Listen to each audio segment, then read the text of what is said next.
Checking in, tuning in to episode 100, dude. We did 100 episodes. I can't believe it. I've done this podcast every week for 100 weeks. That's crazy. Today's guest is Blake Rosier, one of my favorite people to watch. Comedian based out of LA, hands down. He's in my top 5 of all time, and I'm talking right up there with the legends. Blake is hilarious. I first met Blake at a place called the Improv Space. It was a tiny little 40-seat black box theater near UCLA, which I started performing at right when I moved to LA. And Blake does some of the most creative, batshit crazy comedy that I've ever seen live on stage or in his videos. Go subscribe to all of his channels, all of his videos. I'm going to link them down below in the YouTube section. But follow at Blake Rosier on Instagram too, and watch all his stuff. He does these shows. He's done these shows before where they're long form. He does multiple days in a row on stage where he does not leave the stage. And he's done a couple of spin-offs of that concept as well. We talk a lot about that. We go into comedy philosophy. We talk about the nightmares of the internet. And we have fun. It's a fun, chill, fun vibe time, dude, on the Brent Pella Show today, which is brought to you by Masszymes. Don't skip the ads. You don't know if I'm going to say something cool. I might say something cool and you might miss it. I might say something like Masszymes are my favorite digestive enzyme. I take them all the time before a big meal, like a pasta sundae, something like that. They help your body break down fats and starches and proteins so that you can absorb more of the nutrients in your food. I get less heartburn. I haven't gotten heartburn in a while, actually. I credit Masszymes for that. Masszymes.com/Brent. masszymes.com/Brent. And don't skip, I'm about to say something cool. Athletic Greens is our other sponsor for today's episode. I love these guys. They have this product where it's just one scoop of this green powder in a glass of water or a shaker of water. Chug it down as soon as you wake up. You feel great. It's got adaptogens, vitamins, nutrients, minerals, over 75 of them. And they give me the energy that I crave when I wake up. And it just makes my body feel refreshed, dude. It's important to have a good morning routine. If you order Athletic Greens at athleticgreens.com/Brent Pella, they will give you a free year supply of vitamin D and a bunch of free travel packs as well. So athleticgreens.com/Brent Pella. Take care of your health, y'all, and enjoy this episode of the 100th podcast, the 100th episode with my boy Blake Rosier.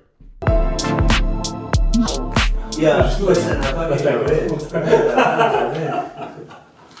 You cannot tell me nothing but money. Have you ever thought about being a rapper?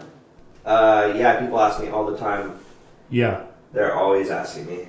Yeah, what do you say? Do you say oh man? I rap for them for an hour and then I kind of let it go. Yeah. They're usually all right, that's enough of that. But they give you a full hour. Yeah, full hour. Great. Yeah, it'll be anywhere. I was at the beach 3.5 weeks ago. Mm-hmm. And there was this guy. I didn't know his name when I met him because I didn't know him, but his name ended up being Marty. Right. And his wife, Clara, they walk up to me and they're like, you must rap, right? And I was like, I mean, I don't, but I can. I'm really good at it. Yeah. And they're like, okay, because you scream like rapper. And I'm like just your persona and yeah, your and also aesthetic. I was in the middle of the beach screaming rapper really loud. Oh, okay. And they're like, you must rap. And so I started freestyling for them. I was like, give me a, Shakespearean sonnet. Right, tell to me play one off of them. of. Yeah. And then so I was going off. And I'm not going to repeat it now because I don't think you should. It's a one time, whenever I rap, it's one time. Yeah, and I didn't pay for it. Yeah. Usually when you do it again, you should charge something of value. I money, blood, whatever it is. They gave me a bag of blood. Nice. Yeah. That's cool. That's valuable these days. That's really valuable, dude. Super valuable. Super valuable, dude. When's the next Blake Rosier show? The next journey through the madness of your brain? I'm gonna do I'm working on a one-man show right now, so not a weird long 5-day depression. Yeah, I guess so. For context, and I'll say this in the intro too, but you've done, how many of these shows have you done where you have a night or a couple days set? I've done 3 where I do 5 days straight. 5 days straight. Yeah, 3 on times. Stage. 3 times.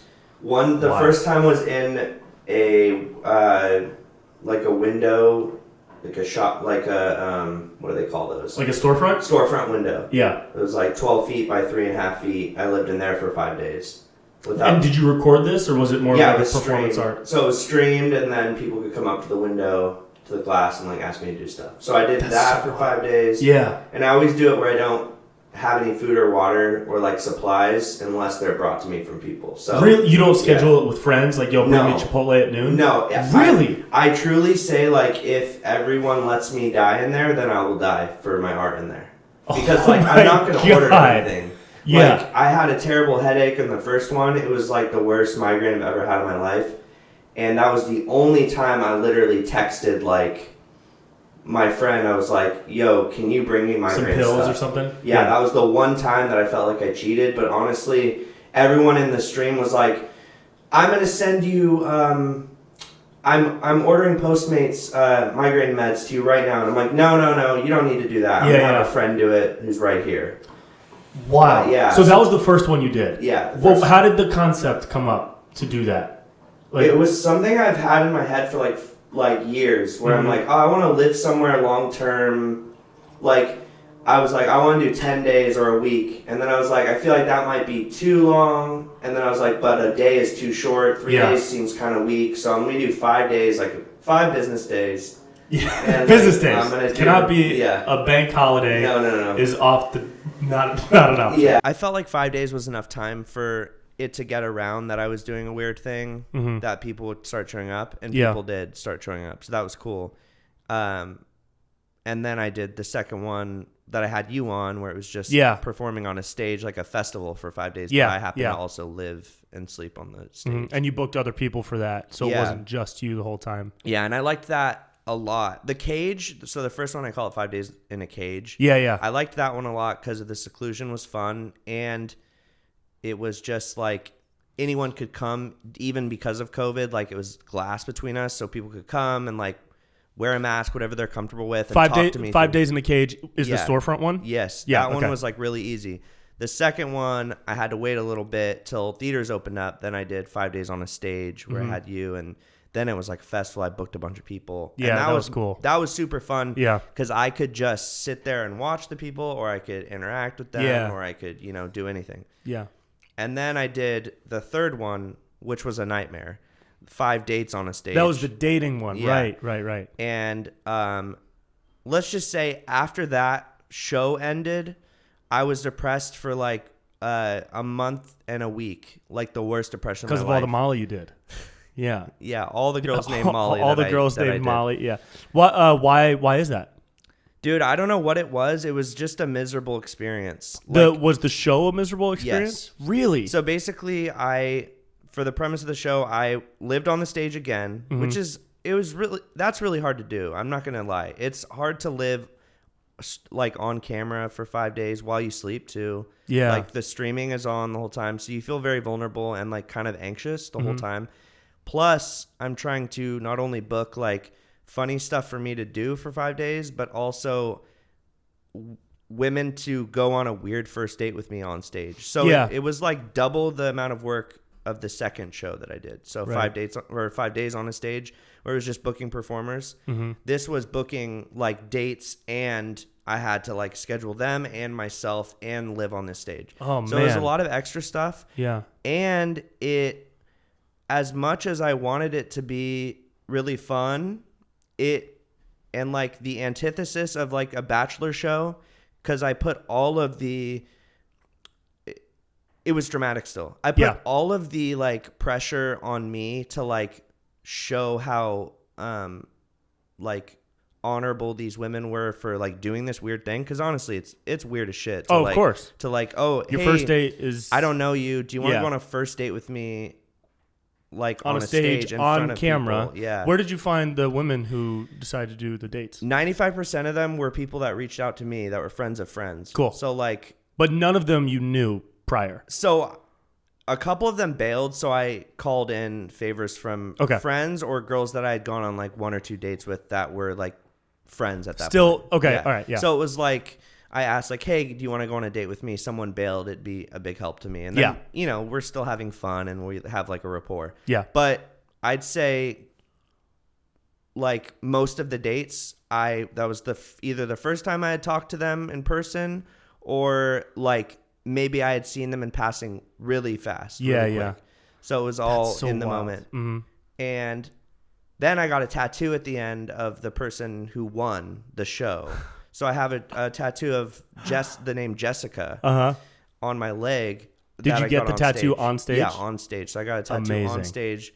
And sadly enough, the tattoo artist has since passed away. No way. Yeah, it was crazy. Oh my God. Yeah, like it was this guy. He was really sweet, and he did the tattoo, and he was into the show. He kept coming to the show, and like he was really hyped. And then, I found out Christmas Eve. My friend Sam was like, "Hey, I don't want to like be a bummer, but Sean passed away," and I was like, "Wow, that's crazy to have."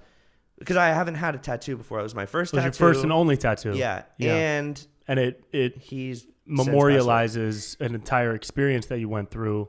And him. Plus him. It was kind of a trip because I didn't know him that well, but I knew him during that experience, which was a very vulnerable, weird experience for me. Mm-hmm. So it was all pretty nuts. And then, So these 3 shows, because I've followed the shows pretty closely because I fucking love you. You're one of my favorite people to just watch on stage. Thanks, and like see interact with the world around him. These 3 shows that you did, did you have something that you were trying to like break through on an artistic level that was kind of the motivation for these shows, or was a main motivation kind of like pure entertainment from your, unnatural point of view? Like what, or were you trying, was there like an overall purpose for these 3 shows? Cause they're all unique in their own way, but there's that through line of long-term commitment to the universe you're occupying, whether it's a storefront window, a stage, the dates. Like, were you trying to use these shows to break through something or like show the audience something specific? Yeah. Each one had like a different purpose for me personally and artistically. And then also just all of them were pure. Like, I want to do something that I would hear about that's happening an hour from me that I would want to drive to see. Yeah. So I was always trying to do something where it was artistic, but also had that like tinge of weirdness that I would be like, what the hell? Somebody's living in a storefront for like 5 days. That's so weird. I have to like see this weirdo. Yeah. So that kind of a thing. Yeah. So I always wanted to have a zoo animal aspect, like a goldfish aspect where like I had no control over anything but purely entertaining people. So they were feeding me, they could see me or not see me as much as they wanted, that kind of thing. People could, in the second 2 shows, literally could have pitched a tent in the audience and stayed there with me if they wanted. Like there was no like rules, right? Right. So I wanted there to be a complete inclusive experience where anybody of, any walk of life could show up, be a part of the show, and be, included. Mm-hmm. And then I also wanted to do something that scared me like a lot, because I've been performing for like 15 years, but yet I still have performance anxiety every time I perform. It's a fun, exciting anxiety most of the time, but still on like bigger auditions that I go on for big features or for like big TV stuff, I get still really nervous. Mm-hmm. And so one thing I wanted to work on during the pandemic, I was just like, I just want to get better at, I want to put myself in the most uncomfortable situation for as long as I think I can take it at first. I want to go longer, by the way, but like as long as I can take it for this experience. So that way I can almost like destroy my anxiety. Yeah. Push myself to the furthest point that I can take. So that way going into a room with a casting director is not a big deal anymore. Right. So, and that's what I was trying to do. So that was the personal experience, push myself as a performer, creating a cool thing for people to do. And and just having fun. I just wanted to do something new that I had never really seen before.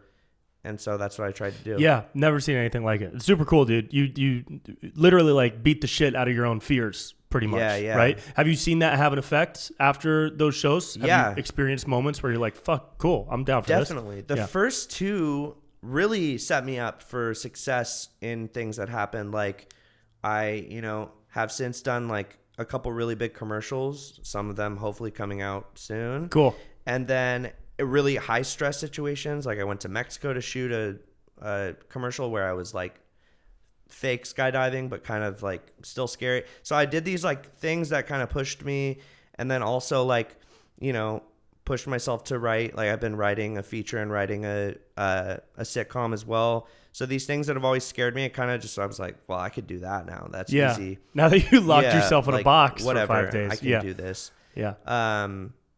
So yeah, it was nice to be able to do that. To have that kind of push in that direction of like, oh, I can definitely do this now. Yeah, that's cool. And it's cool that these happened. They all happened post 2020, right? All 3 of these shows? Or no. Did one come in 2019? No. So it was March of 2020, or September of 2020, and then end of October of 2020. Or no, 2021. Yes. They were all in 21. They were all post 2020. Yes. Cool. They were all 2021. Do you think how big of a factor was COVID in pushing these shows through? Do you think you would have still done it? Because for me, you know, COVID pushed me and a lot of other comics to figure out really what the fuck are we doing? Yes. What are we doing? You know, a lot of people just did Zoom shows, and that's totally fine. Yeah. But I was doing Zoom shows like, man, this isn't real. I'm at home on my couch doing bits, like stand-up bits, and then I would try to do something different. I would just commit as a character for like the 10 or 15-minute set and not even do stand-up and just be a character, and that's really fun. But it was still like, what can I do differently? I'm scared. Everything is at a standstill, and COVID was like pushing all performers to figure something else out. Is that a main factor for you building these shows, or do you think you would have done a version of it without COVID? I think I would have done a version without COVID no matter what, but I think the reason I did it when I did it was because of the situation. Yeah. I've never seen more generosity and like love for performance than I did during these shows. Also, I started doing like a daily live stream called the Vibe Stream on my YouTube channel every day at 6 p.m. like right when the quarantine started. And I did that daily for like months. And then I started just doing it when I had the energy, because it was a lot to do that. But it was a really cool therapeutic, comedic, fun atmosphere and community that had been set up. You know, anywhere from 15 to 70 people would come in, and we would just talk about life, talk about, you know, whatever, get our minds off it. I'd do characters. I would do improvised music. I would do, you know, any random stuff. And that kind of created this community where I was like, oh, wow, people really, really need something right now. Something that's not... Something different. Yeah. And so I was enjoying doing that, but then I was like, damn, I should really do some stuff where people can still come see me and live that experience in a way that is still safe and comfortable for everybody. Yeah. And so that's what those kind of ended up being. And the second one I did, 5 days on a stage, my friend Mike posted it on TikTok, and it like blew up. It got like a ton of views. And I had people coming from all over, honestly, like mostly California, but there was one guy who came from Louisiana. Wow. Like drove with his girlfriend. Like people came from all over to see it. Yeah. And they were like young people, TikTok kids, right? Yeah. 18 to 25-year-old kids. And you think of these people as like short attention span, constantly flipping through this shit, fingers sore from being bored, right? Mm-hmm. I've never seen each night I did a show from like 5 p.m. to midnight, or like 7 p.m. to midnight. These people would come, they would sit, they would not be on their phone the entire time, and they would just stare at the stage all night. And it was crazy because I was like, oh, that really cemented it for me. Like, oh, people need something to look at right now. Yeah. Like something real. And these people were like blown away by not only the show, but like the commitment level of everyone doing, like who are performing. Because it's not laughter for 5 hours straight. No. It would probably fail if it was. Yeah. Right? It's way more entertaining for those moments of vulnerability, even within like a character that's having a breakdown. Yeah. Right? Or like some type of like interaction on stage, like improv moment that goes weird and awkward. Now you have like a cringy moment. You had so many levels of, at least what I saw. Like, remember that dude that interrupted me? Yeah, that was insane. That's a great example of a weird thing. Yeah. I didn't know that guy. at all. Which is Yeah. still bananas to me. I was Yeah. so just context. I was performing. We were gonna do a 2-man thing of Yeah. some sort, and then a guy in a donkey suit showed up and came on stage and kind of stole the show. Yeah.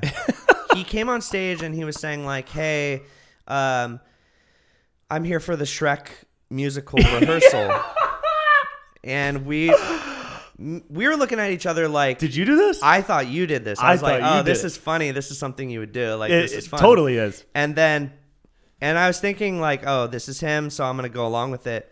And then I pretty quickly after a few minutes realized that this wasn't you, because we were laughing, like kind of looking at each other, and I was laughing. And then so I was like, "Oh, this is just a random dude In a donkey suit. who saw the show and wanted to come, Right. like, just crash it." Yeah. And I was like, "I'm so into this." Oh, I absolutely. love it. I love it. Absolutely. Yeah. So I we was kind of stoked. screwed with him. Totally. And it was really fun because he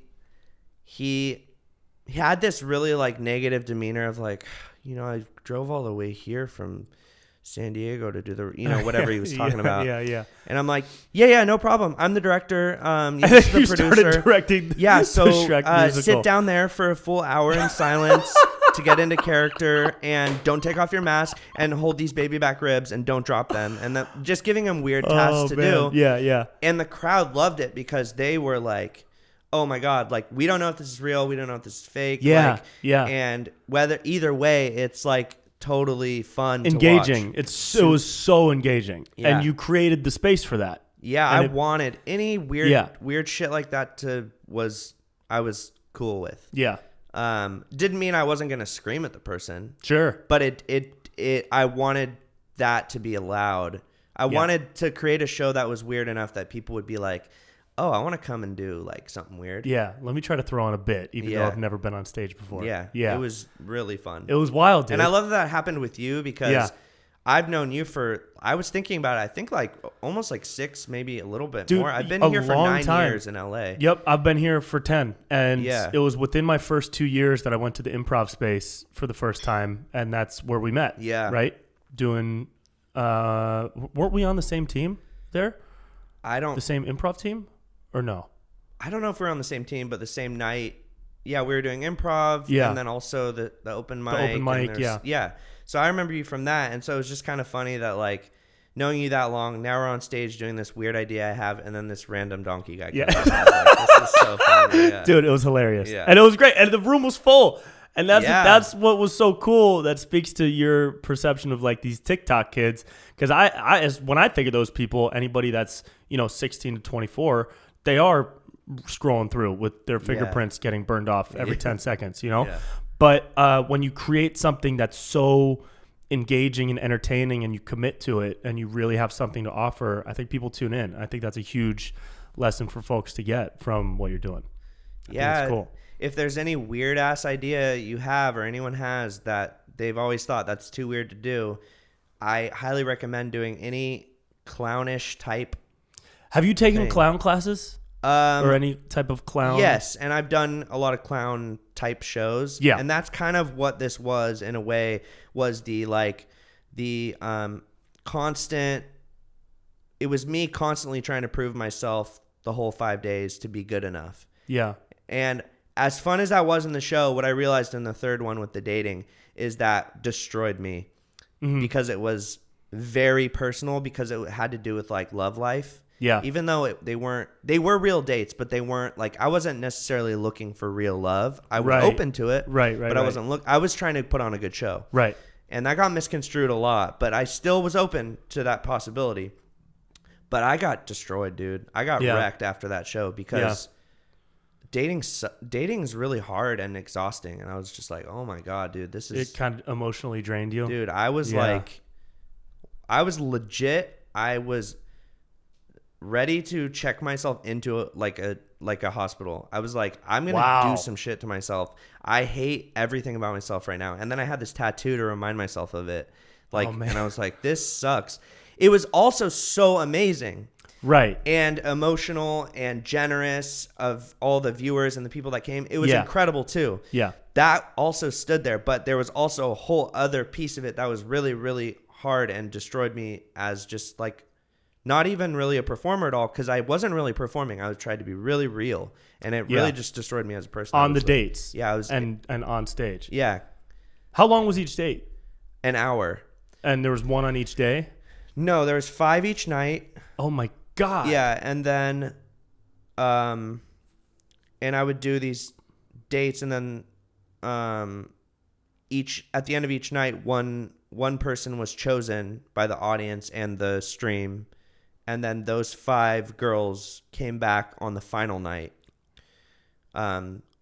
And we did, like, they met my mom and like my fake dad and like my friend playing my dad, bunch of stuff, and anyway, it was crazy. And That's then, nuts, dude. Then the tattoo, and it was just like, yeah, I was so over it. I was just like, I'm ready to go, like, live in my room for, like, alone forever. Sure. What I want to go back to our Improv Space days, which I think is closed now, right? Yeah, it's not there anymore. Sadly. Bummer. There's a whole thing about that too. We tried to reopen it. Yeah, I remember. And then COVID started. Oh, fuck. Dude, it was such a cool spot. Yeah. Man, some of my biggest, like, growth happened there. It was just those were like the early days of just not knowing what the fuck I was doing and flying around stage like a bat and like all this running out into the crowd and like poking people. Some of the best stuff. Some of the best stuff. That's my favorite. Do you know stuff. what you're doing now? Because absolutely not. I don't think absolutely I ever know what not. I'm Fuck doing. no. I pretend I do to make my ego feel good, but no, I have no idea. And you know, the purest moments of joy that I feel today are the exact same types of emotions that I was feeling back then. Like, you can tap into that first joy of comedy and that first, like, rush of hearing a laugh based on some weird improv moment that you did. And it to me, that's much stronger and more fulfilling than, like, the punchline of a stand-up joke that I wrote. Yeah. Right? Or like putting out a sketch and seeing a bunch of positive comments. Yeah. There's something raw about that in the moment laugh that you get, or just reaction during an improvised moment or during some weird, like, show or something. But the Improv Space was the first place that I felt that, and it was really dope. Yeah. It was great. It was really cool. When you were at the Improv Space, were you starting to form, like, philosophies toward comedy at all, consciously or subconsciously? Yeah, when I moved to LA, I had already done improv for a good amount of time. Oh, you had? And produced, like, shows and stuff. In college? Yeah, and out of college. Mm-hmm. And then when I moved to LA, I was trying to find a place to do that again because I was missing that. I had, like, one friend, and I was, like, living on a couch in a studio apartment against, like, my best friend's, like, bed, and they were, like, married, so I was, like, living on their. It was very classic interesting. LA stuff. Yeah. So yeah, I am forever grateful for them for letting me do that. That was probably way worse for them than it was for me. Sure. And it was great. But anyway, I was trying to find my comedy home, and also just, like, people who liked to do comedy and weird shit and were open to doing fun stuff. Yeah. And so the Improv Space was that for me. Once I found it, I was kind of there all the time. And then ended up weirdly moving to Westwood near UCLA. So I was walking distance. Oh, amazing. And then we would see each other, and the community there was really cool because it was kind of unlike any other improv or comedy community in LA where it was really tight knit because it just wasn't, like, a big thing. It was friendly. It was really friendly. And it never really got big, which I wished it always did because I wanted that place to do well. Yeah. But I think in a way, the way that community fueled itself kind of ended up being great. Yeah. And, I think there might have been a benefit to it staying so kind of under the radar in terms of the grand scale of LA comedy. Yes. Because everybody loved each other. I don't remember really beef there between performers or anything weird happening. It just felt like when people showed up, they were showing up to play. Yeah. People just really wanted stage time, and so they were just, like, stoked. People would watch each other's shows too. Yeah. I think that's why I hate watching improv now. Yeah. I went to an improv show the other day, and I was just I'm talking about straight up improv. Yeah. Because it's different when you watch, like, weird character bits or like a clown show or like stand up even is different enough for me. Mm-hmm. But the standard, how's it going, everybody? We are Poopy Pie. Can we get a suggestion of anything at all? banana. Thank you so much. Thanks and so then I'm much. just like, I can't.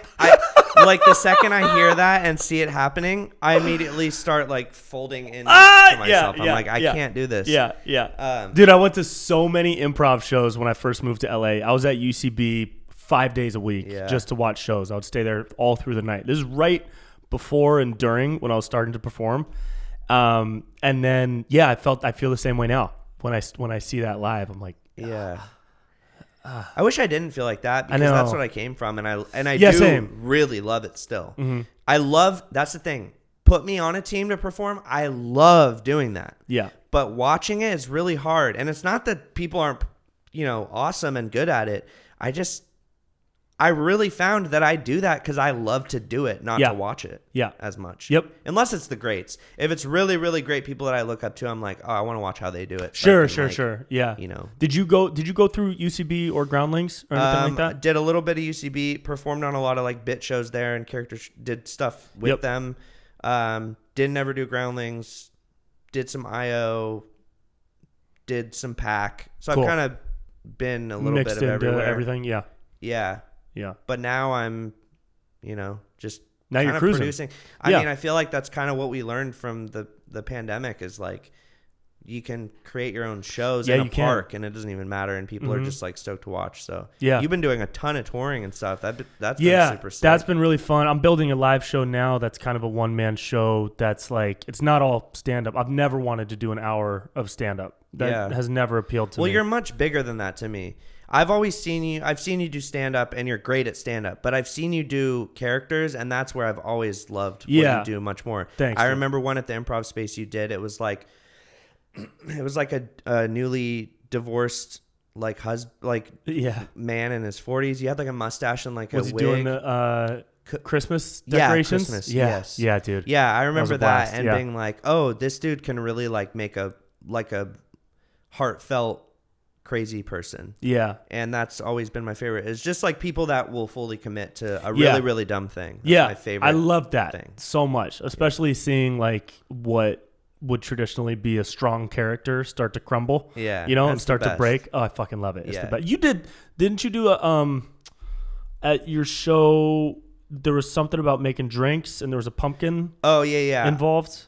Yeah, so I started doing this thing. I've been doing this thing for a while called Blake Rosier's Bad Show. It's just kind of like an Eric Andre Between Two Ferns kind of feel where it's just me being awkward and uncomfortable and slightly disrespectful to my friends. Yeah. I don't tell them what we're going to do. I just tell them it's all going to be fake, but we're going to like record for 20 minutes, no cuts. Nice. So I never cut it. I want it to be like insane. Just like that. Yeah. The early ones I did a little bit, but the ones I haven't really done them in Are these online? Yeah, they're online. People like them, but they do shit on YouTube. So so I'm like, I'm not going to do this because they're fun, but I'd rather just do it live or something and actually get fulfilled from it. Yeah. But anyway, I started doing that. And so I decided I'm going to start doing like that character, that kind of like thing live on stage and make either cook stuff or do weird like, physical stuff or make stuff or talk to people. And once again, it's like a very like audience participation heavy thing where I'm talking to the audience and really not having anything planned, but just kind of gauging what they want and going with what they want rather than following their responses my lines or whatever. I don't write. I try not to write lines or try and plan stuff because I usually when I do a live show that I'm booked on, I pick an hour before what I want to do, what sounds fun. Yeah. Because I feel like for so long I was trying to do live shows to like impress industry or like get like booked on something like that shit and I realized like live performance has never been that for me. When I started it was because I loved to perform and so now I just think of I'm booked on a show tonight, what do I want to do? I kind of want to like dress up like a grasshopper and like be silent on stage for 10 minutes or I don't know you know what I mean like totally like sounds like Seth word. It does sound like Seth. It does sound like Seth. Something he would do. Yeah. That's fucking awesome, dude. Yeah, it's cool to be at a point, and I feel the same way because there was a period of time where I was trying to do everything to impress industry. I was desperate for management and a touring agent and all these things, and everything I was putting out. This was a couple of years ago. Was like heavily, the intention was to attract Hollywood, right? Yeah, I mean, never worked. But it's typical for people on our path, right? You're trying to survive. You're trying to make money. You're trying to live and doing what you love. And then the ironic thing is you realize that the way to do what you love and make a living is to say, fuck all that. I'm just going to do me. I'm going to do what I want to do, which is what you said at the beginning that I love so fucking much, which is that you wanted to make a show that you wanted to watch. Yeah. That is like what I put into everything I do. Yeah. And, we all get frustrated about our pages not growing or whatever. Even I do now. Yeah. I was talking to, of all people, my mom about this the other day. And I was like so frustrated because I was like, dude, I've been doing this 10 years. Yeah. And I've made like videos that I think are so great and da-da-da-da-da. And I just realized, if I'm making stuff that I like to watch, and I'm eating food every day and paying rent, that's a win. That's a total W, And sure, we all want to be Sacha Baron Cohen making whatever his next thing is going to be. But if we're on the track and we're really liking what we're doing, I think that's great. Yeah, I totally agree. That's the goal. And it's always easy to, like, in your own situation to take it for granted. And I try and remind myself every single day, like you're saying. But I look at your page. You have tons of subs. I'm at like almost 35K. To me, I'm like, oh man, I want to be like all my friends who have millions. Sure. Everyone around me, I'm like the underdog with all my friends. Like, dude, underrated. Why haven't you blown up? I know. And I'm like, just because it's going to take me 50 years. And that's okay. Exactly. Yeah. It's slower the come up, longer the career. Exactly. Whatever, fine. Exactly. But then, so I see your page. I'm like, oh, he has tons of subs. But then, and I'm like, oh, I only have 35, or almost 35. And then people look at me and they go, whoa, he has 35, I'm sure. Oh, and yeah. I only there's have people 1,000. at 10. There's people at 5. Literally, the levels we're are ridiculous. Always unhappy with our lives. And if we were happy, we wouldn't be making cool shit. Yeah. Which is kind of weird. Morgan J had somebody DM him when I was living with him, and the guy was like, "Hey man, I don't take this the wrong way, but I hope you never find true happiness because otherwise I don't know if you would be able to make such amazing art." And the guy, it was like sent to Morgan in like kind of a joking tone, but there was still that message behind it. Dude. And I was like, dude, I mean, fuck, that's such a weird, we should find true happiness in what we're doing. I don't think there needs to be some underwritten sadness within all of us. That's the only reason we're making there doesn't need to be cool art. It's not necessary. Sure, it can live there. It can be tapped into at times, but it's not the drive. I'm not waking up every day depressed and like putting one leg over my balcony. Yeah. As I'm drinking coffee and then pull it back up just to see if the wind blows, I think there's a way for us to be happy and still make cool shit, Yeah. I don't think that sadness needs to be fully a part of it, but I think often it is just because of, let's be real. I think part of the reason I do this because I'm trying to be good enough. Sure. And you're trying to figure it out, right? And life, and I want to be good enough, and please tell me I'm good enough. Please help me. Tell me I'm good enough. Everybody leave a comment right now saying Blake is good enough.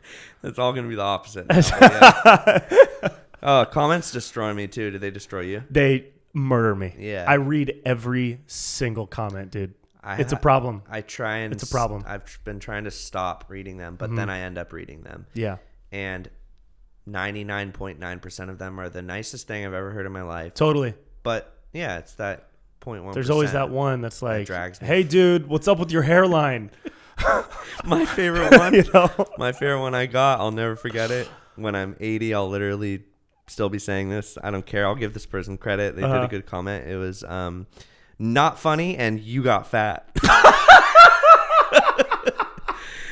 No periods or like, dude, not funny and you got and fat. They said that like, not funny and you got fat. It was just like yeah, I gained a little bit of weight. I gained a lot of weight, all right? Dude, and some of my stuff is not funny. It was so. Had it been a paragraph, it probably wouldn't have hurt as much. It was just like you could tell they were like, I got two things to say to you about this video. It's so messed. I was just like, no fluff on the comment. Sometimes the fluff helps cushion the pain. Do you know where that comment is? I don't know. I don't remember. I kind of want to get it tattooed on me. You should either get it tattooed or you should print it out and make merch out of it somehow, like put it on a shirt or something. You know? Dude. Not funny and you got fat. Oh man. Because think of it. If So it was simple. If it was like you got fat and you're not funny, it wouldn't be as funny. No. Not funny and you got fat. There's no fat on that comment.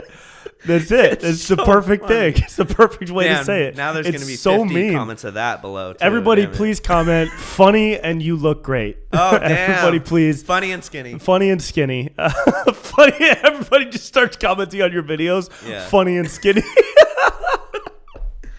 Yeah. Oh, damn, Comments, dude. Guys, I'm talking right to you. Comments really affect the creator. And if you want to keep seeing them do stuff, comment nice stuff. And if comment nice stuff, dude. Yeah. The best way to not support somebody is to not every comment drives the algorithm. Yeah, it every really single one. helps. Sometimes I get negative comments and I'll reply and just say, hey, thank you for commenting. And then Yeah, they'll reply it does another help. negative thing. Yeah. And then I'll follow up and I'll be like, thank you again for helping the algorithm.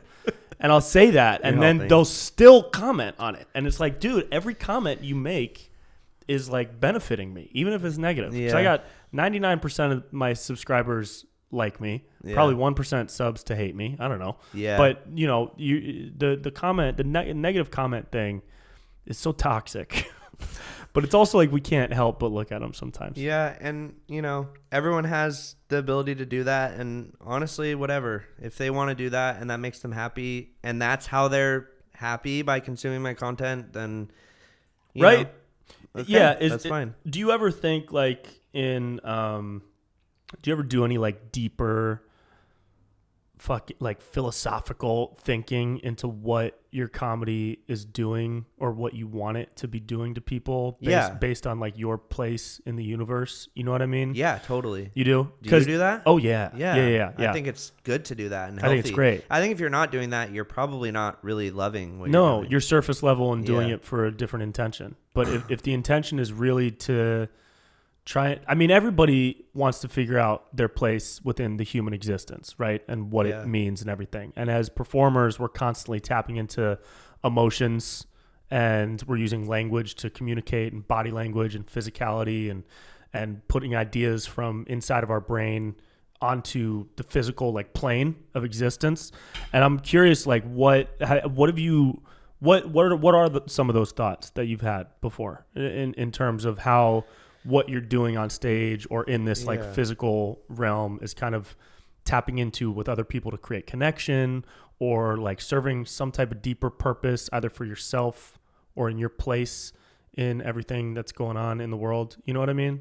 I think it changes a little bit here and there, but the biggest through line I have, I think, of stuff that I make and want to keep making is stuff that, like I said, is super, super 100% commitment level to a really dumb thing. Yeah, That's yeah. my favorite comedy. That's like Andy Kaufman. Yes. Is that one of your favorite guys, I'm sure? And, same as like, I'd say Fred Armisen, Tim Heidecker, Steve Carell, like all those are like my three big ones. I'd say like those three guys really do extreme commitment level to just the worst dumb idea that they have. And I think like that's incredible. And then also the biggest thing that I've always tried to do, and I had the epiphany when I was just like a freshman in high school when I was doing like Pirates of Penzance, the musical, like, I wanted to like, I always liked being funny, but I think much more than being funny, I just wanted to have people feel something. Yeah. So that's what I've always tried to do is just have people feel something. Yeah. So I don't care. I want them to be in a state of limbo of like, I don't know how to feel until I know how to feel. Mm-hmm. So like when people watch my stuff, I like them being uncomfortable. I like making stuff that makes them uncomfortable because then they leave the theater going like, why did that make me feel uncomfortable? Oh, it probably made me feel uncomfortable because he kept talking about dad stuff. And I have weird shit with my dad, so let me think about that. Oh, shit, right. I should probably call my dad, or I should probably never call my dad, And I'm not trying, theater for social change. I'm not saying I'm trying to do that, but I definitely love stuff like that where it's actually creating some sort of change in the world. You see a good movie, and you think about it later on because it makes you think about something. Even if the movie sucked and you hated it, it's still making you think of something. Yeah. Like, I don't think that's bad. And I think that's one thing Andy Kaufman and those three that I talked about do really well, is they do something that seems like just really like bite-sized. And then later you're like, whoa, wait. He like didn't let us laugh. Steve Martin's another good example. He didn't let us laugh for 40 minutes. Yeah. And then that made us start laughing so hard because he wouldn't let us laugh. Like, yeah. So a big thing I love to do when I perform is when people laugh, I shut up, stop. Yeah, that's great. I love that. Yeah, that's so funny. And you pick and choose when you do it, because obviously I want people to laugh. I'm a comedian. I like that, but I also think I, am a strong dramatic actor, and that's just as much a passion of mine. So I like mixing the two. Awesome. Yeah. Do you like Tim Robinson? Love Tim Robinson. Yeah, I think You Should Leave is one of my favorite things of all time. Yes. Yeah. Very good. Yeah. What do you think about the difference between season 2 and 1? There was a pretty clear difference, I think. I still liked season 2, but it just didn't feel as maybe inspired as season 1 to me. I thought it was phenomenal. I think some people hate on season 2 a little too much. But season 1 just felt like it was the newest, like no one's ever done sketch comedy like that before. Yeah. Nobody's ever done a sketch with no ending. Yeah. But then somehow it feels fine that it just ended that way, right? Yeah. Or like a sketch based on a character who refuses to give up on this moment that he's so clearly failed, right? Yeah. The guy that's choking, Yeah. the guy that's trying to open the door, the guy that's trying to give out all the top hats for whatever the fuck. Like all these little things that he does where he just refuses to take no for an answer. Yeah. That hasn't really happened before. Key and Peele had a couple sketches with like a character that's kind of, but not it was just like so new. Yeah. And then in the second one, it felt like some of the sketches were improv scenes that kind of started to not have a direction, maybe. And I know that might be his writing style too. Still loved it. Still loved it. I thought about it a lot because when I first watched it, I was a little like, oh, this is really different. Yeah. And then I thought about it and I was like, he did this on purpose. You can tell, like, it's the same thing with like Tim and Eric's bedtime stories. A lot of people were like, ew. I don't know if you watched that. Like, it's like there's a weird dark, it's dark. It's like a really dark show, and it's still funny, but it's like, there's one, it's like about like a guy who's cutting off people's toes and eating them. Like, I don't know. It's just like, it's really weird, right?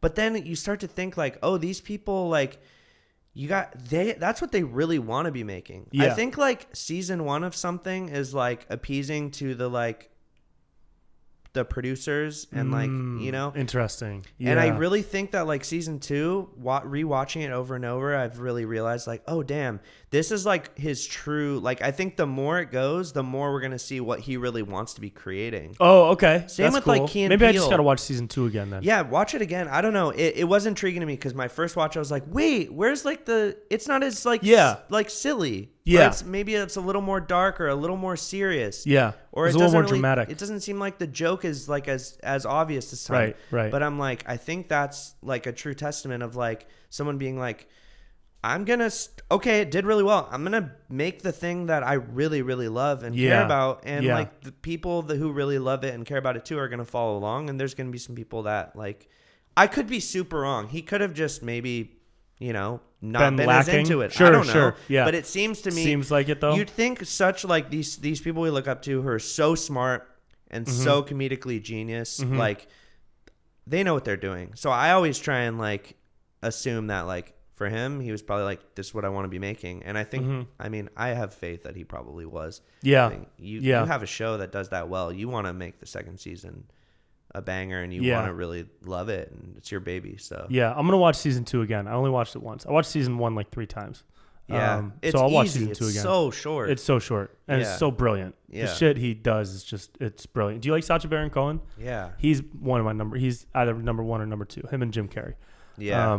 But Sacha, he went through the whole clown school in France. Yeah, which is crazy. I took 2 clown workshops with Dr. Brown, who I'm sure you know. Yeah. A couple years ago, And I really want to take more, but they just haven't been like in person. They've been doing the Zoom stuff. So I really want to take another one. But so I've watched a ton of stuff on what Sacha has done in Borat and in This Is America. Did you watch that series? That shit is crazy. Talk about somebody committing. And he's not committing to like a small, dumb idea. He's committing to this massive concept that he's introducing to all these people who are blind to it, right?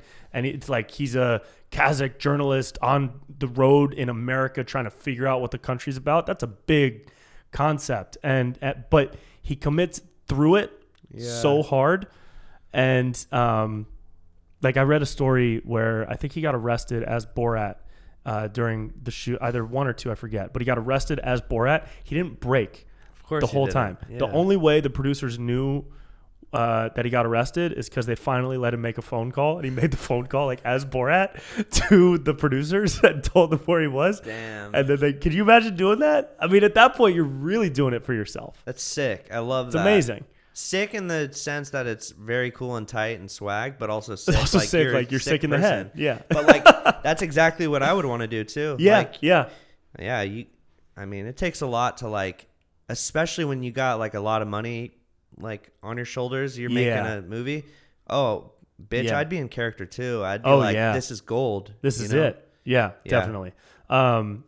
Yeah, that's cool. I would love, one of my dream projects is to do something where I can just commit to a character the whole time.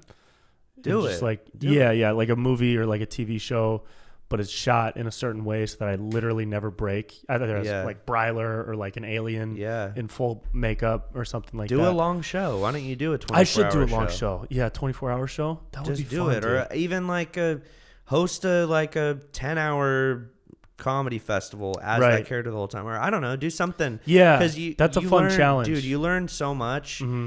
And especially if it's a character you've done forever, like my bro character too. Damien. Yeah, love your guy. I've done it, dude. I've done it for like 8 years now. It's so easy to tap into, and it's like so fun to explore, and you learn a ton about it. And I highly suggest just doing some weird thing. Yeah, even if it's like a 24-hour live stream on your YouTube channel, and just be that guy. I don't know. You hit a point when you're going on a long endurance type challenge like that, where you get this crazy like runner's high, but it's like an acting high. Like it's crazy. And you just, I mean, you obviously got to be careful. You need to always remember like, you know, who you are. Mm-hmm. You don't ever want to lose yourself totally, but it's a pretty fun thing to be able to like, to drop in. Yeah. To drop into that moment. Did you watch, not Man on the Moon, Andy and Me, the Jim Carrey thing? No, I didn't. Do you know what it is? So he was Andy Kaufman. It was the documentary about Man on the Moon. Oh, yeah, I saw it. You saw that? Yes, yeah. Wild. Yes. Wild. Yeah. That's the type of thing where maybe Jim lost himself a little bit. Yeah, right? I was like, dude, you're being a dick right now. Yeah, you're being a dick. I mean. But is that part of his whole, practice? Is that part of his Andy process? Do you think Andy Kaufman's alive? He might be with Tupac somewhere, just chilling. Dude, I think he's probably dead, but how dope would it be if he comes it'd be out so and cool. Like, yo, I've been here, dude. What was the story behind his death? I don't even remember. Let's look that up. Yeah. Jamie? That's so funny. What if he just comes out, he's like, yo, I've been that weird character on TikTok you guys all thought. Right. Maybe was it real or not? He pulls off a mask. He's like, it's me. It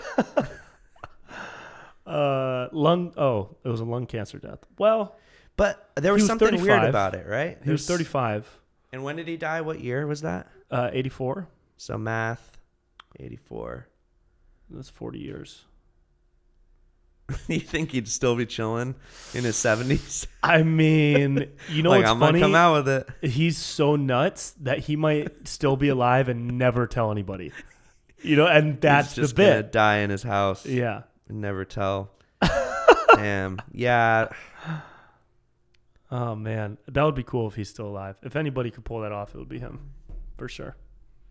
That'd be crazy. Yeah. What's your favorite stuff to watch these days, comedy wise?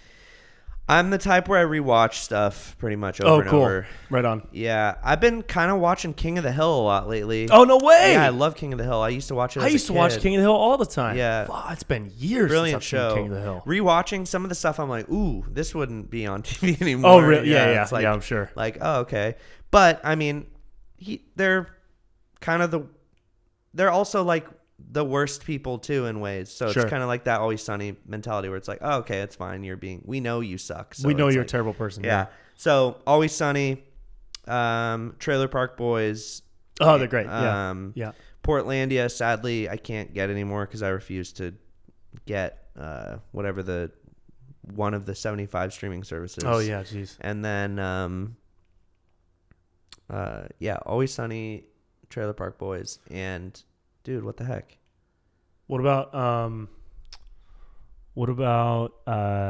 like film wise?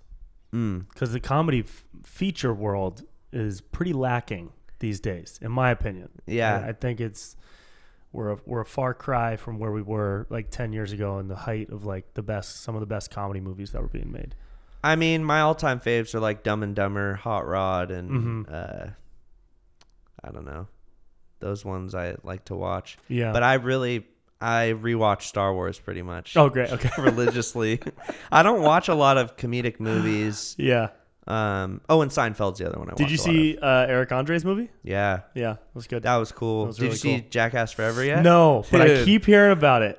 I teared up, dude. I teared up. Yeah, it's a really great film. What's crazy because I've always loved Jackass. But, like, I started watching that when I was, like, 10, pretty much. I would watch CKY before Jackass was a thing. Like, and that was just crazy. And then I ended up doing, like, I didn't even think about it until I watched the Jackass Forever. But, like, I did a sketch with Bam Margera, like, I think, like, a year and a half ago. Oh, really? Or a year ago. Right on.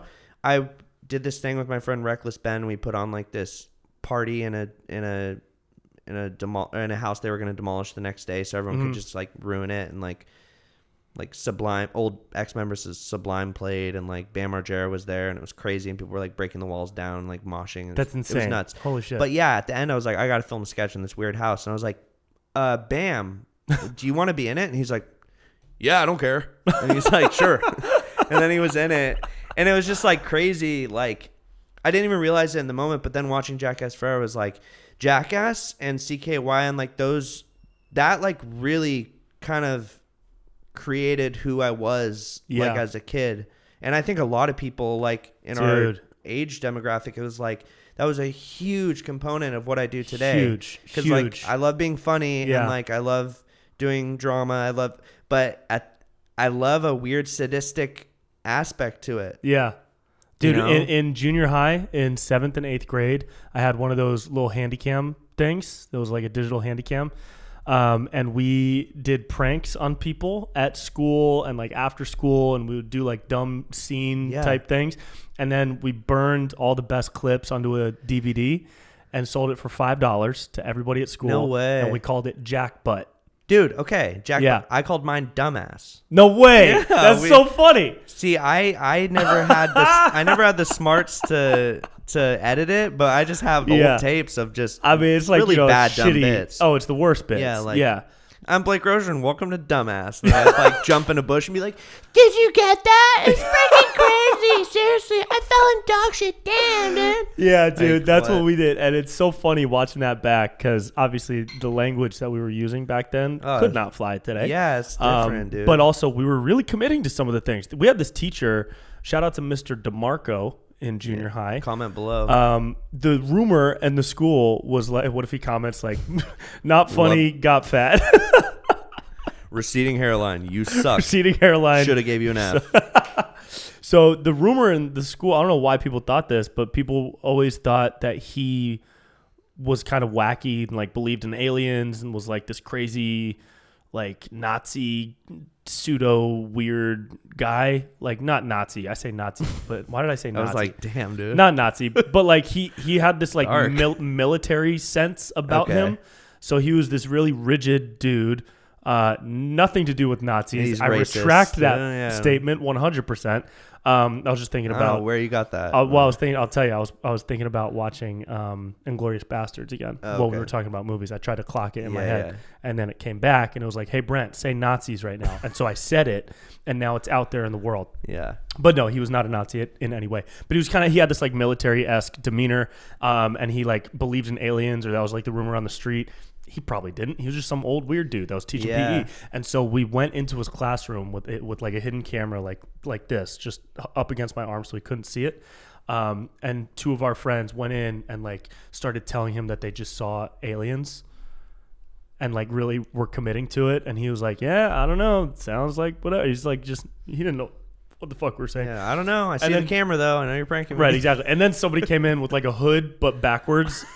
Trying to be an alien. Trying to be an alien. It was the Oh, come on, dude. We watched this back. We're like, "Where's the production value here, dude?" But we committed, and That's that like great. kind of I think that set the foundation for just like making each other laugh, And we still do dumb shit today with our friends, and it's the same thing. For real, dude. Yeah.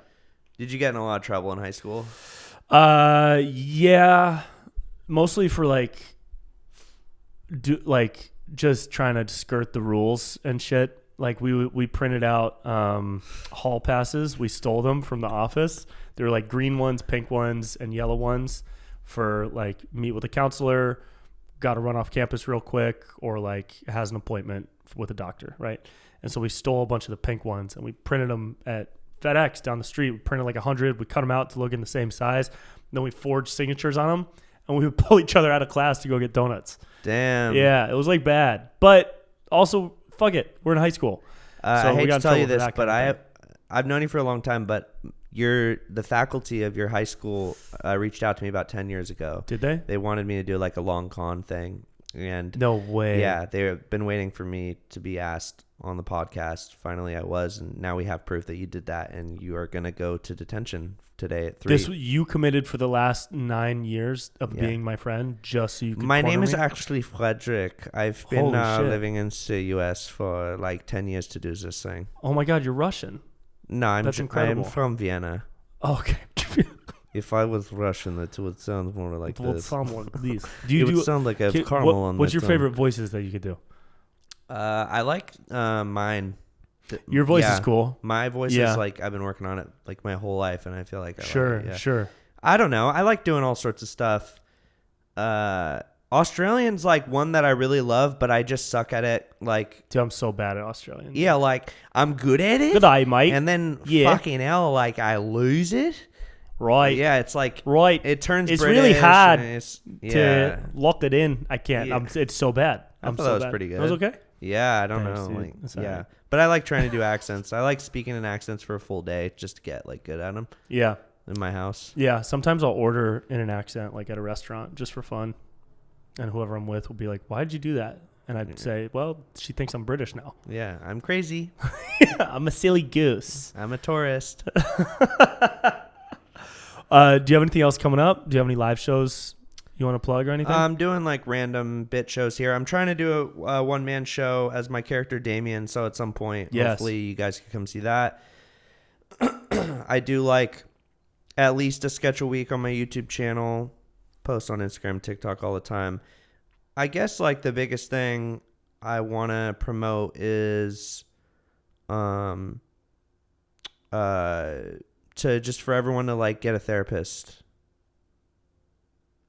Everybody get a therapist or do a lot of mushrooms. It's kind of the same thing. I think it should be court mandated that every person has a therapist. Yeah. And also is a waiter at least once in their life. That I believe Yeah. in 100%. So be a 100%. waiter and get a Go therapist. be a waiter. Go work either at a restaurant or in retail. Yeah, right? I can't. Damn, dude. Either one of those is fine. Did you ever work at a restaurant? I've done both. I worked at a restaurant next to the Improv Space called Top Leaf. Oh, you did? Chinese cuisine. What? When? During the Improv Space During the days. improv? So I would work at Top Leaf. I would go on my break. There was a massage parlor next to the Improv Space. I would get a massage on my break, and then I would do shows at night at the Improv Space. Then I'd walk home. That's absurd. So crazy. That's so insane. Yeah. Oh man. On my first day at Top Leaf, they're like, okay, you're coming in for training. And it was just one guy that ran it. And he was a student at UCLA. And he's like, yeah, I come in for your first day of training. And my training was showing up and doing everything. And working. Yeah, and not being trained. Oh, Jesus Christ. I showed up, and he's like, take the key from the lockbox and open up and fire up the grills. Oh, my God, I didn't cook, dude. but he wanted me to fire up the stuff.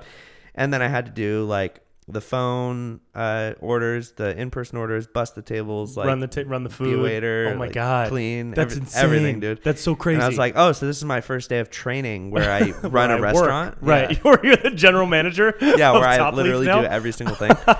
They're since out of business, and they also, like I had to beg them for tax forms so I could file taxes. I'm like, this is bad. But everybody needs that experience. I was at Cheesecake Factory. You seem like a cheeser. Thank you. Sure. Yeah, I was at Grand Lux Cafe prior, so I was a Luxer.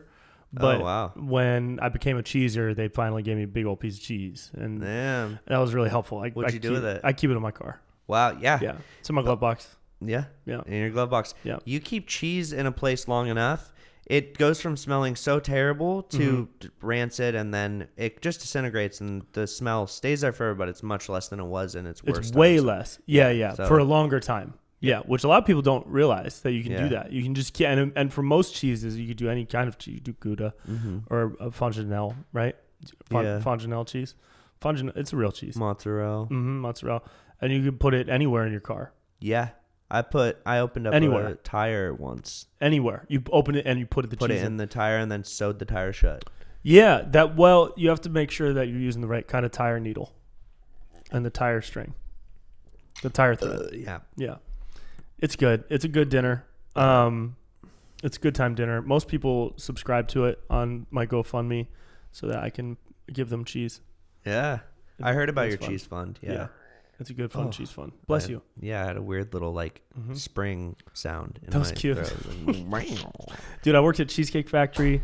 I'm gonna tell you the story, and then we'll probably. I think we hit a little over an hour. That's great. It's perfect. We got like 2.5 hours left. Yeah, about 3. Okay. We should do a whole podcast in character. Oh, I would do for it. a different Let's one. Do it. Let's do that. Yeah. Oh, that would be fun. I'm in. Fuck Let's yeah. do that. Okay, cool. I've been thinking like, wait, should I pop into characters and do weird bits? And then I was like, no, we should just probably talk. This was fun talk. Yeah, it was great. We did a little bit of bittage, but for the most part, it was fun bits. Pretty real. Yeah, I like that. Let's come back. Let's do a full character pod. Yeah. I'm in. We could even do like a live stream and take questions and shit. Oh, we should do that. That'd be fun, dude. We could stream on both of our channels too. Yeah. Get comments from both. And cross promo and get negative comments from each other's fans. I think that'd be great. See who can give us like the meanest comment. Yes, I would love that. Who can be meanest? As a way to, spread love by showing meanness. Anyways, I don't forget what I was going to say. Cheesecake Factory, everything tastes like butter. Oh, right. So I was at Cheesecake Factory. I worked there for like a year and a half. And the only thing they would give us is free soup at the end of our shifts. They wouldn't give us like meals or anything. Why? It was just like free soup. I don't know. They're a small corporation. They're small. Yeah, they're trying to watch their bottom line. It's a mom and pop shop. And so I would always get like 3 tubs of free soup to bring home. Oh, that's kind of cool. It was great. And sometimes there would be homeless people on my walk back to the car. And so I'll splash them with it and just keep running. I'll run away and be like, hee hee hee hee. Jackass or jackbutt. No, one time I put a cup of soup down next to a woman who was sleeping in a sleeping bag. So very clearly not doing well, right? And I put it down next to her and I just started walking away. I didn't say anything. And I heard 10 seconds later as I was walking down the street, she was like, fuck this shit. And I turned around, she kicked the soup into the street. I was like, what? What? Why? It was chicken tortilla soup. It's like the best kind of soup. But it taught me a very valuable lesson, which is that soup is not compatible with a certain type of sleeping bag that you can get at Bass Pro Shops. True. Yeah. Doesn't it, like, if it touches the stuff, it like sucks you, sucks you into the sleeping bag, like a little black hole. Yeah. Yeah. Quick story similar to that. I was outside of a 7-Eleven. That was it. Pretty much it. Nice. No, I was outside. I was outside of a 7-Eleven, and there was this lady. She's like, "Hey, can you help me out with some food, like some spare change for food?" And I was like, "Oh, yeah, I got you." And I went inside and I got her like 2 of the taquitos, which I get on my own. I Delish. got fat and I'm not funny. So you gained weight and you're not funny. Taquitos. I got 2 of the taquitos, like a bottle of water, like a bag of chips or something. I walk outside. I'm like, here you go. All stoked for her to be like, wow, you got me food. That's what I asked for. And then she looks at the taquitos and she goes, I don't want that shit. Oh my God. And I was like, oh. She's like, I want money for booze, bitch. And no, I was like, come on. Man. Did she really say that? Yeah, she really said that. And then I walked away and I was like, okay. Damn. But that shouldn't deter you from giving to the homeless because honestly, no, I try to give food. You know, there's shitty people of all walks of life, but you know, most of the time they really actually need food. Every other time I've given food or water to any homeless person, oh, same. Stoked. It's been accepted and such appreciated. A fluke. Yeah. It was probably the same woman who kicked the soup into the street. She's out there with a very specific set of needs. Damn, dude. Yeah. Wait, you're from the Bay Area, right? Or Davis, up by Sacramento. Yeah, I knew you were up north. Mm-hmm. Yeah, I'm from the Bay. I knew we were both. What was San Francisco? East of San Francisco, Concord? by Oakland. Yeah, Martinez, right next. Oh, to great. Concord. Yeah, right on. Yeah, that's the stomping ground for sure. Yeah. Did you ever do comedy in San Francisco? Did you start there? Yeah. No way. Yeah. Did you? Oh, great. No. I started in LA actually, of all places, but I would go up all the time because it's hard to grow in LA. Yeah. Just because of all the people that I was battling with for stage time or whatever. You can do more time up in the Bay when you're starting off than you can in LA. Yeah, there's tons of spots up there. Yeah, it was cool. A lot of bringer shows, but I don't mind bringer shows. I feel like they're kind of looked down upon in a lot of comics, but it's just because you're not passionate enough about your comedy. Damn right, dude. You should be I'll bring 35 friends. Yeah, I have. I definitely have that. I for sure have 35 friends. I have so many. I could count them all on my hand.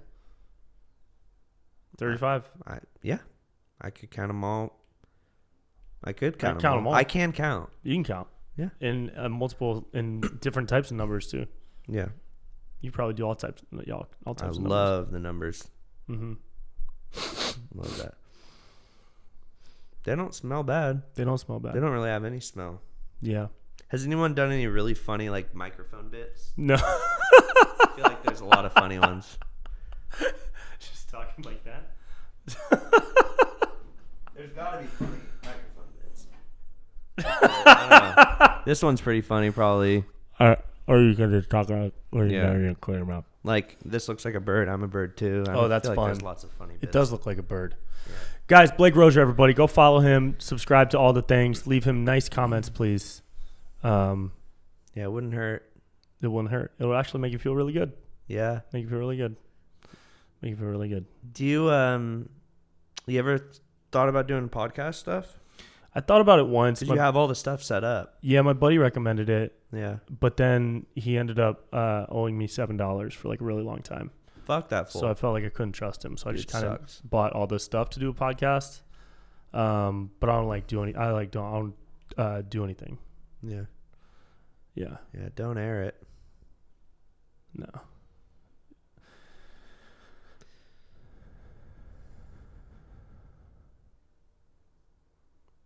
And that's it. Follow Blake. That was a great ending. It couldn't have been a more perfect ending for this episode, I think. Follow Blake, but at Blake Rosier.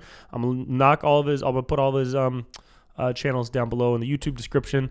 Masszymes.com/Brent for your digestive health needs. Athleticgreens.com/Brent Pella for the best morning routine that you will ever have. I'm on tour, and what am I doing? February 24th. At the Brea Improv, February 24th at the Brea Improv, and South Carolina, Greenville, South Carolina. I'm in Greenville, South Carolina on the 25th through 27th. So come see me, go see Blake live, and enjoy your lives. Enjoy your lives. Enjoy your lives. Enjoy your lives. Hope you're having a good one. All right, see ya.